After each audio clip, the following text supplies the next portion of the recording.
नमस्कार, आप देख रहे हैं न्यूज वर्ल्ड इंडिया। स्वागत है आपका हमारी खास पेशकश अजब गजब में। मैं हूं आपके साथ मकसूद खान।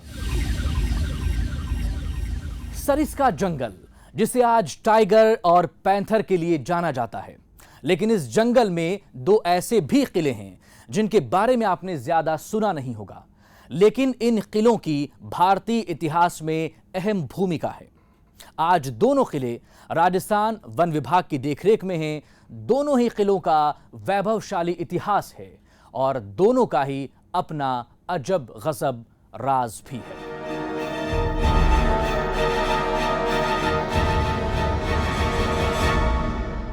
नमस्कार, आप देख रहे हैं न्यूज वर्ल्ड इंडिया और मैं हूं विशाल बैरिस्टो। अजब गजब के इस हिस्से में आज हम आपकी मुलाकात करवाएंगे उन दो किलों से जिन पर कभी बादशाहों और राजाओं की हुकूमत हुआ करती थी, लेकिन आज उन पर राज है टाइगर्स और पैंथर्स का।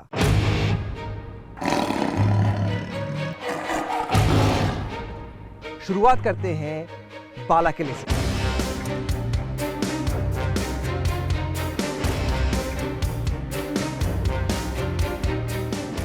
बाला किला, जिसे अलवर किले के नाम से भी जाना जाता है, घने जंगल के बीच में अलवर शहर की एक पहाड़ी पर है।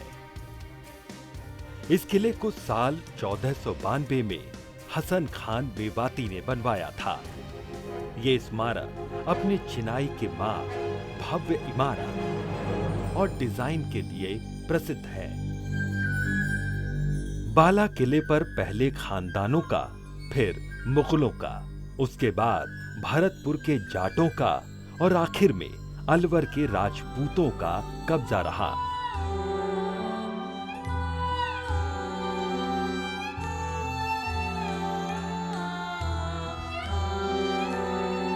बाला किले को हसन खान मेवाती के दौर में गजब की शोहरत मिली।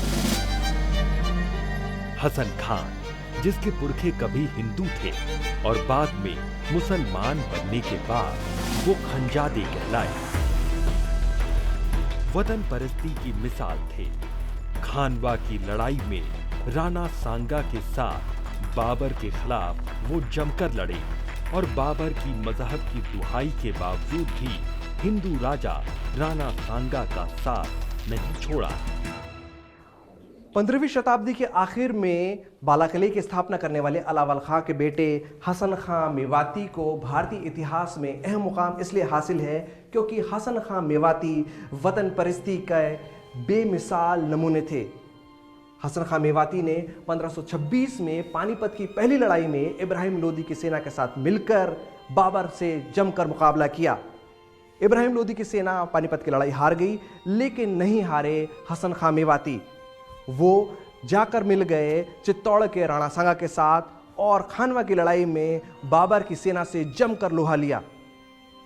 हसन खां मेवाती की जाबाजी से कायल होकर बाबर ने हसन खां मेवाती को एक पैगाम भेजा, भाई हम दोनों एक ही मजहब के हैं, क्यों ना तुम मुझसे आकर मिल जाओ और मैं तुम्हारे बेटे दरिया खां को आज़ाद कर रहा हूं। लेकिन हसन खां मेवाती ने जो पैगाम भेजा जवाब में बाबर को, उसकी कोई मिसाल नहीं है। हसन खां मेवाती ने कहा, मेरी आपसे मुलाकात मैदान जंग में होगी। खानवा की लड़ाई में बाबर की सेना से मुकाबला करते हुए हसन खां मेवाती वीरगति को प्राप्त हुए, लेकिन हसन खां मेवाती की इसी जाबाजी और इसी वतन परस्ती के बूते भारतीय इतिहास में उनका एक अलग मुकाम सुनहरे अक्षरों में हमेशा के लिए दर्ज हो गया। किलों और हवेलियों का जिक्र आते ही जहन में अपने आप पुराने जमाने के राजाओं की कहानियां सामने आ जाती हैं, लेकिन इस किले का इतिहास राजाओं के शाही ठाठ से लेकर उनकी जिंदगी के लिए जूझने की कहानी खुद में समेटे हुए है। इस किले पर फतह पाने की कोशिशें तो कईयों ने की, पर सबने मुंह की खाई और इसी वजह से इस अनोखे किले का नाम पड़ गया कुमारा किला। ये किला लगभग 600 साल के इतिहास को समेटे हुए है। सबसे पहले बाला किले का निर्माण निकुंभ नरेशों ने करवाया था। साल 1542 में खानजादा अलावल खान ने इसे निकुंभों से छीना था और इसकी मरम्मत करवाई थी। शुरुआत में यह किला हसन खां मेवाती के परिवार के पास रहा, लेकिन खानवा के युद्ध में हार मिलने पर बाबर ने इस किले पर कब्जा कर लिया था और उसने इस किले को हुमायूं को सुपुर्द कर दिया। इसके बाद महल के खजाने पर हुमायूं ने कब्जा जमा लिया। मुगलों के बाद यह किला मराठों को, फिर मराठों से जाटों के पास चला गया। अंत में साल 1775 में इस किले पर जयपुर के राजा प्रताप सिंह ने कब्जा कर लिया था। जिस वक्त दिल्ली के तख्त पर सुल्तान फिरोज शाह तुगलक गद्दी-नशी थे, उसी दौरान मेवात में बहुत सी हिंदू लड़ाका जातियों को, जिसमें यादव या जादव, क्षत्रिय और खास तौर से राजपूतों को मुसलमान बनाया गया और उन्हें नाम दिया गया खानजादा। मजहब बदलने के पीछे जो अहम कारण था वो ये था कि ये लड़ाका जातियां मुस्लिम आक्रांताओं को कंपटीशन दे सकती हैं, तो क्यों ना उनका मजहब बदलवा कर उन्हें अपने अंदर मिला लिया जाए।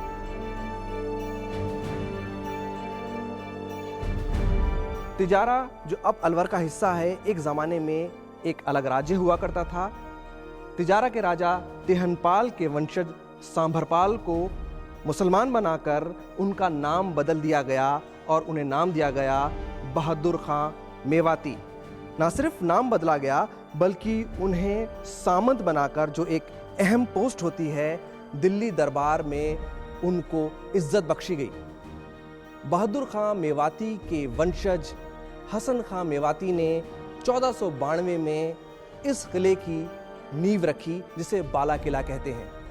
मैं क्यों लाया हूं आपको बाला किले में, कौन है हसन खां मेवाती और हिंदुस्तान के इतिहास में उनका अहम योगदान क्यों है, ये आगे चलकर आपको बताएंगे।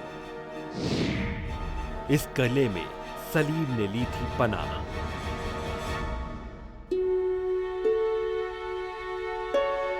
बाला किले में सलीम सागर नाम का एक तालाब है।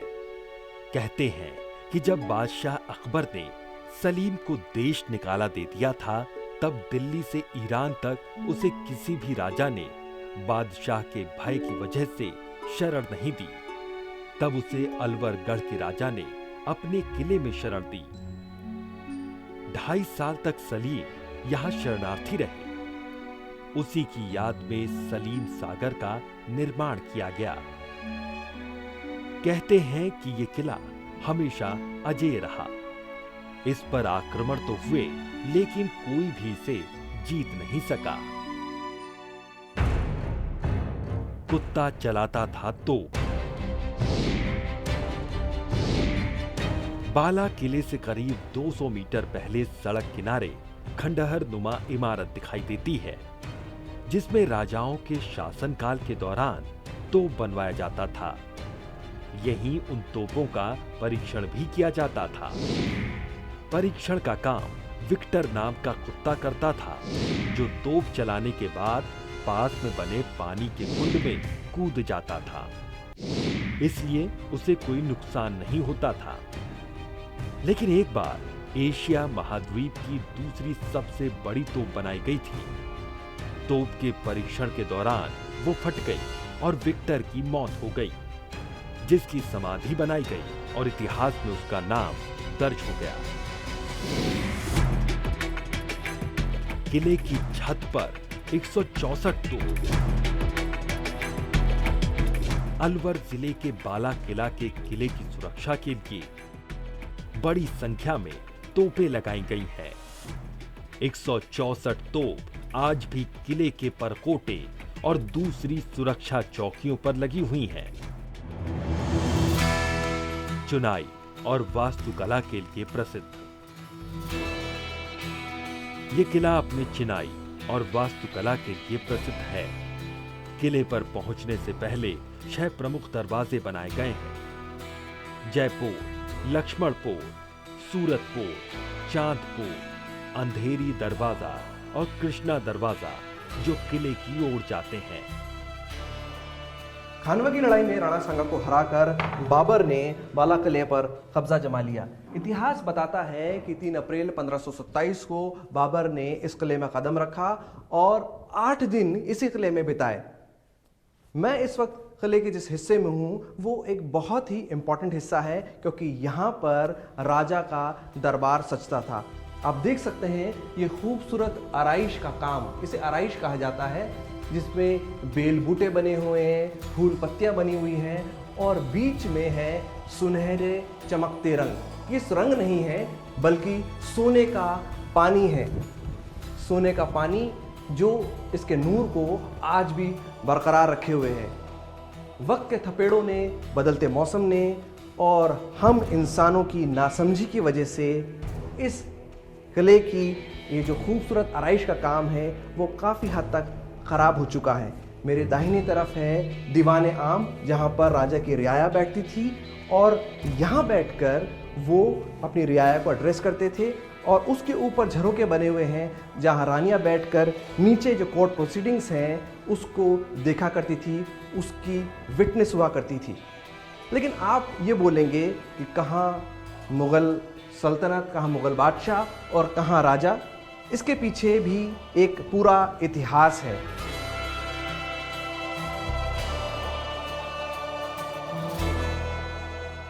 कुंवारा बाला किला मुगल साम्राज्य के उदय से पहले बने इस किले के चारों ओर परकोटा बना हुआ है, जो बाहरी हमले से किले की सुरक्षा करता था, जिसकी वजह से इस किले को आज तक कोई शासक लड़ाई में नहीं जीत पाया था। यह ऐतिहासिक सच्चाई है कि इस किले को लेकर कभी युद्ध नहीं हुआ, इसलिए इस किले को अजेय दुर्ग या कुंवारा किला कहा जाता है। लगभग 1000 ऊंची पहाड़ी पर बने इस किले से अलवर शहर का विहंगम दृश्य दिखाई देता है।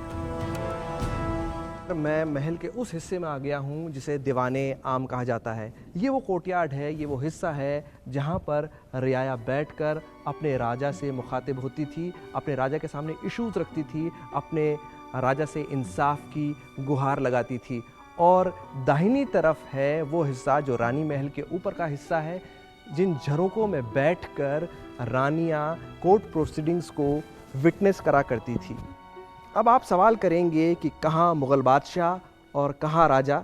जी हाँ, बाबर के बाद बदलते वक्त के साथ किले की हुकूमत पहुँच गई औरंगज़ेब के पास।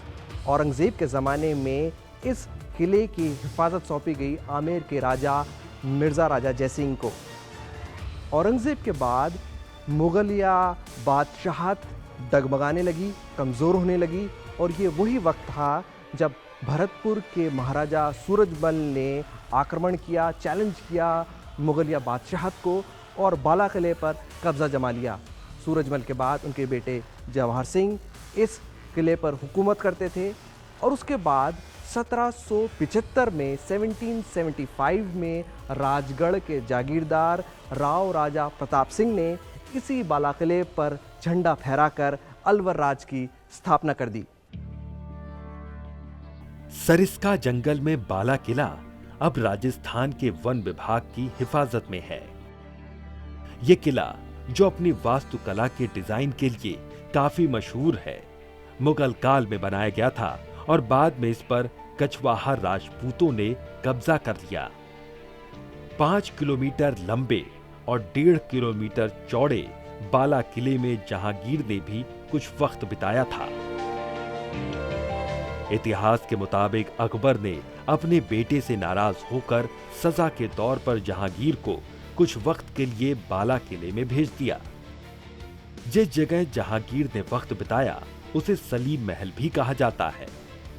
दरअसल अकबर इस बात से खफा थे कि उनके बेटे जहांगीर ने उन्हीं के दरबार में 9 रत्न का आधा हिस्सा हासिल किए हुए अबुल फजल की हत्या करने की कोशिश की।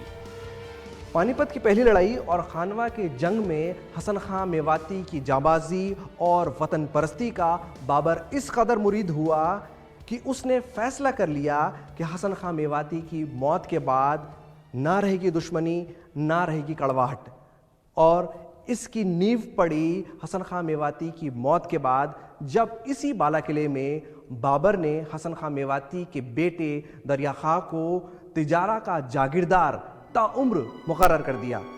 हसन खां मेवाती के भतीजे ने आगे चलकर इस दोस्ती को और भी मजबूत कर दिया और उसे रिश्तेदारी में तब्दील कर दिया। जमाल खां की बड़ी बेटी ने हुमायूं से शादी करी, जो बाबर के बाद मुगल बादशाह था, और उसकी छोटी बेटी ने सेनापति बहराम खां को अपना हमसफर बनाया। छोटी बेटी से वो रत्न निकला, वो नायाब हीरा निकला, जिसे जलालुद्दीन मोहम्मद अकबर के दरबार में नवरत्न का ओहदा हासिल था। उसका नाम था अब्दुल रहीम खाने खाना।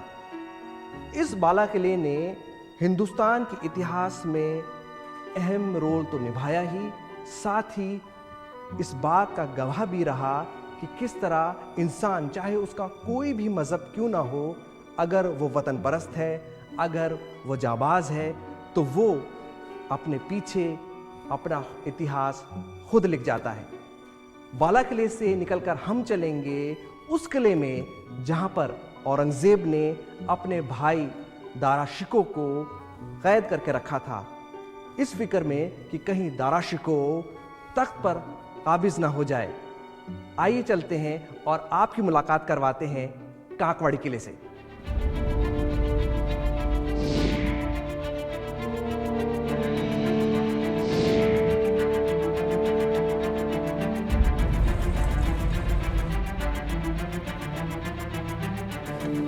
फॉरेस्ट जिप्सी से सफ़र तय करते हुए जंगल के 22 किलोमीटर अंदर मैं पहुंच गया हूं कांकवाड़ी इलाके में। कांकवाड़ी अपने किले के लिए मशहूर है, किले का अपना इतिहास है। उसके अलावा मैं आपको ये भी बता दूं कि ये अबंडेंट फोर्ट है, यानी कि अब यहाँ कोई नहीं रहता, लेकिन बाघों का यहाँ राज है। ये इलाका है ST3 और ST6 का। ST6 मेल है, ST3 फीमेल। ST6 बाप बन चुका है, लेकिन ST3 अब तक माँ नहीं बन पाई है, और दोनों की उम्र 13 साल से ज़्यादा है। और अगर बाघों की हम उम्र के हिसाब से बात करें तो बोथ है पास्ट देयर प्राइम, यानी कि दोनों अपनी जवानी से आगे निकल चुके हैं। लेकिन फिर भी फॉरेस्ट डिपार्टमेंट के लोगों ने देखा है कि दोनों आपस में खूब घुल मिल रहे हैं, साथ साथ खाते हैं, साथ साथ घूमते हैं। और हाँ, अब किले की बात, आइए चलते हैं अंदर और हम जानते हैं क्या है कांकवाड़ी किले का ऐतिहासिक राज। सरिस्का के जंगल में काकवाड़ी गांव के पास ऊंची पहाड़ी पर बसा है काकवाड़ी किला। चारों तरफ पहाड़ियों और घने जंगल की गुमनामी में छिपे हुए इस किले को 17वीं शताब्दी में जयपुर के कच्छावा राजा सवाई जय सिंह ने बनवाया था। इसी किले में मुगल बादशाह औरंगजेब ने अपने भाई दारा शिकोह को कैद करके रखा था। सरिस्का जंगल में 22 किलोमीटर अंदर पहाड़ी पर अकेला खड़ा काकवाड़ी किला दिल्ली के नजदीक भी था और औरंगजेब के भरोसेमंद राजपूत राजा जय सिंह की हिफाजत में भी। कहा जाता है कि औरंगजेब ने किले के चारों तरफ एक मजबूत परकोटा बनवाकर उनमें 24 घंटे की पहरेदारी बिठाई, ताकि मुगल सेना में दारा शिकोह के चाहने वाले उन्हें छुड़ाकर न ले जा सकें। मिर्जा राजा जयसिंह द्वारा बनाया गया ये कांकवाड़ी किला दरअसल एक अभेद्य दुर्ग है। अभेद्य इसलिए क्योंकि इसकी आसपास की जो ज्योग्राफिकल कंडीशंस हैं वो काफ़ी डिफ़िकल्ट है। ये जंगल के बीचों बीच है और उसके अलावा चारों तरफ पहाड़ियों से घिरा हुआ है।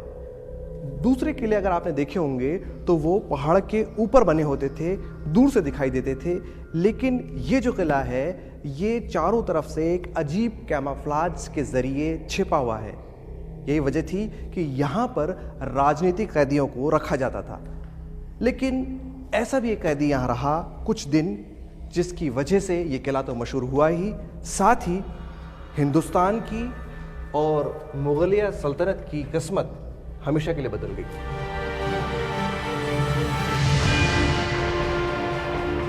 आज ये किला राजस्थान के वन विभाग के कब्जे में है और अब इस पर टाइगर का राज है। काकवाड़ी वो महल था पुराना, तो उसको जीर्णोद्वार करवाया उसका। नया तो फॉरेस्ट में कुछ बन नहीं सकता, मगर पुराना बना हुआ है कुछ भी, उसको हम रिनोवेशन कर सकते, तो वो हमने करवा दिया। साल 1659 में अजमेर के तरगढ़ में दारा शिकोह का जन्म हुआ। शाहजहां की दूसरी बेगम मुमताज महल दारा शिकोह की मां थी। दारा शिकोह को इतिहास में फिलोसोफर किंग के नाम से भी जाना जाता है। दारा शिकोह का अंग्रेजी में मतलब है बेमिसाल। कछावा राजा मिर्जा राजा जयसिंह ने 16वीं शताब्दी में काकवड़ी किले को बनवाया और इस जगह को इस्तेमाल किया जाता था राजनीतिक कैदियों को बंदी बनाकर रखने के लिए। इस किले पर औरंगजेब की नज़र पड़ी। ये किला बड़ा ही महफूज है। महफूज इसलिए क्योंकि चारों तरफ पहाड़ियों से ये घिरा हुआ है और आप देख सकते हैं दूर दूर तक कोई आबादी का नामो निशान नहीं, दूर दूर तक पसरा हुआ है जंगल। बारिश कम होने की वजह से फिर भी मैदान नज़र आते हैं, लेकिन उस वक्त 16वीं शताब्दी में ये चारों तरफ से घने जंगलों से घिरा हुआ था। दिल्ली के नज़दीक भी है और दिल्ली से दूर भी। दारा शिकोह औरंगज़ेब के बड़े भाई जो तख्त के दावेदार थे और औरंगज़ेब उनको ख़त्म करे बिना तख्त पर नहीं बैठ सकता था, इसलिए औरंगज़ेब ने इस जगह को चुना। ये जगह बड़ी ही महफूज थी और यही वजह है कि काकवड़ी किले का इतिहास में अपना अलग नाम है, अपना एक अलग चैप्टर है। चैप्टर इसलिए है क्योंकि ना सिर्फ दारा शिकोह को यहाँ कैद करके रखा गया, बल्कि अगर दारा शिकोह ज़िंदा होते तो हिंदुस्तान और मुगलिया सल्तनत की तवारीख और हिस्ट्री दोनों अलग होते। वो इसलिए क्योंकि औरंगज़ेब अपने परदादा अकबर से बिल्कुल जुदा था। जलालुद्दीन मोहम्मद अकबर वो बादशाह था जिसको ये मालूम था कि अगर हिंदुस्तान में राज करना है तो यहाँ की जो उसकी प्रजा है ज़्यादातर हिंदू हैं, इसलिए उन पर इस्लाम थोपा नहीं जा सकता। हिंदू बुत परस्ती को मानते थे, इस्लाम बुत परस्ती के ख़िलाफ़ था। लेकिन औरंगज़ेब बिल्कुल अलग किस्म का बादशाह था। वो सख्त था, रूखा था और उसका मिजाज पूरी तरह से इस्लाम के ऊपर निर्भर करता था। वो इस्लामी कानून को मानता था और हिंदू रीति रिवाज से उसको परहेज था, बुत परस्ती से उसको चिढ़ थी। और जब वो बादशाह बना, तख्त पर बैठा, तो वहीं से इतिहास बताता है कि मुगलिया सल्तनत का डाउनफॉल शुरू हो गया। औरंगज़ेब आखिरी पावरफुल राजा था, बादशाह था मुग़ल सल्तनत का। और ये काकवड़ी किला उस हिस्ट्री का गवाह है, क्योंकि इसके अंदर कुछ दिनों के लिए उस इंसान को, उस राजकुमार को कैद करके रखा गया जो शायद हिंदुस्तान का बादशाह बन सकता था। और अगर वो बादशाह बनता तो हिंदुस्तान की तवारीख कुछ अलग होती। शाहजहां और उनकी बड़ी बहन जहां आरा बेगम उन्हें दिल्ली के तख्त पर बैठाना चाहती थीं, लेकिन ये बात उनके भाई औरंगजेब को नागवार गुजरी। इस्लाम का कड़ाई से पालन करने वाले औरंगजेब को दारा की सफीना तबीयत कभी रास नहीं आई। तख्त और ताकत की लड़ाई में औरंगजेब ने दारा को कनवाड़ी किले में कैद कर दिया। अब मैं पहुंच गया हूं किले के सबसे ऊपरी हिस्से पर। कहा जाता है कि ये वही किला है जहां पर मुगल बादशाह औरंगजेब ने अपने बड़े भाई दारा शिकोह को कैद करके रखा था। जैसे कि मैंने आपको बताया कि ये किला बहुत ही महफूज है। नीचे चारों तरफ घना जंगल, बारिश न होने की वजह से अब जंगल सूख चुका है, लेकिन जो खजूर के झुंड हैं वो ये साफ दिखा रहे हैं कि यहाँ पर वाटर टेबल यानी कि ज़मीन के अंदर का पानी काफ़ी अच्छा है अभी भी। और चारों तरफ है पहाड़ियाँ अरावली की पहाड़ियों के बीचों बीच, जंगल के बीच छिपा हुआ काकवड़ी किला, जो एक नेचुरल कैमोफ्लेज का फ़ायदा उठाता था। राजनीतिक कैदी यहाँ पर रखे जाते थे। इसीलिए औरंगजेब ने कुछ दिनों के लिए अपने बड़े भाई दारा शिकोह को यहाँ कैद करके रखा। दारा शिकोह तख्त का दावेदार था और यही वो जगह है जहाँ पर कुछ दिनों के लिए दारा शिकोह को कैद करके रखा गया। इसलिए कैद करके रखा गया, जानकारों का मानना है, क्योंकि ये जगह दिल्ली से काफ़ी नज़दीक थी और दिल्ली से दूर भी थी। अगर दारा शिकोह के सपोर्टर्स या उसको चाहने वाले जो फौज का हिस्सा भी होते थे, अगर वो यहाँ पर आके अटैक भी करना चाहे तो उनको पता ही नहीं चलेगा कि दारा शिकोह को यहाँ कैद करके रखा गया। काकवाड़ी कला इसलिए भी इम्पॉर्टेंट है इतिहास के अंदर क्योंकि दारा शिकोह यहाँ पर कुछ दिन कैद रहे और उसके बाद उनको कत्ल करने के बाद अकबर का पड़पोता औरंगजेब मुगल बादशाह बना और यहीं से हिंदुस्तान की किस्मत बदलने वाली थी, पूरा मुगलिया इतिहास बदलने वाला था, क्योंकि औरंगजेब अपने परदादा अकबर से बिल्कुल जुदा था। अकबर हिंदू मुस्लिम सहिष्णुता का प्रतीक था। अकबर को मालूम था कि अगर मुझे हिंदुस्तान पर राज करना है तो हिंदुओं के साथ प्यार से पेश आना होगा, उनकी मजहब की आज़ादी देनी होगी और इस्लाम की कट्टरता को उन पर लागू नहीं किया जा सकता जबरन। लेकिन औरंगजेब बिल्कुल अलग था, उसकी सोच बिल्कुल अलग थी। वो एक सख्त मिजाज बादशाह था जो इस्लाम को बहुत ही कड़ाई से मानता था और उसका इस्लामी कानून जो था उसको कड़ाई से उसकी पालना कराना चाहता था हिंदुस्तान के ऊपर। अगर दारा शिकोह का कत्ल नहीं होता, अगर दारा शिकोह तख्त पर बैठते तो फिर हिंदुस्तान की जो हिस्ट्री है वो बिल्कुल अलग होती और हिंदुस्तान का नक्शा भी शायद अलग होता। लेकिन काकवाड़ी किले की कहानी यहीं पर ख़त्म होती है और अगले हफ्ते हम आपको मिलवाएंगे एक ऐसी ही ऐतिहासिक इमारत से जिसका अपना इतिहास हो, जिसका अपना राज हो, आपके अपने पसंदीदा कार्यक्रम में जिसका नाम है अजब गजब। आज अजब गजब में फिलहाल इतना ही। अगले हफ्ते आपसे फिर होगी मुलाकात। तब तक आप देखते रहिए न्यूज़ वर्ल्ड इंडिया, खबरें जारी हैं।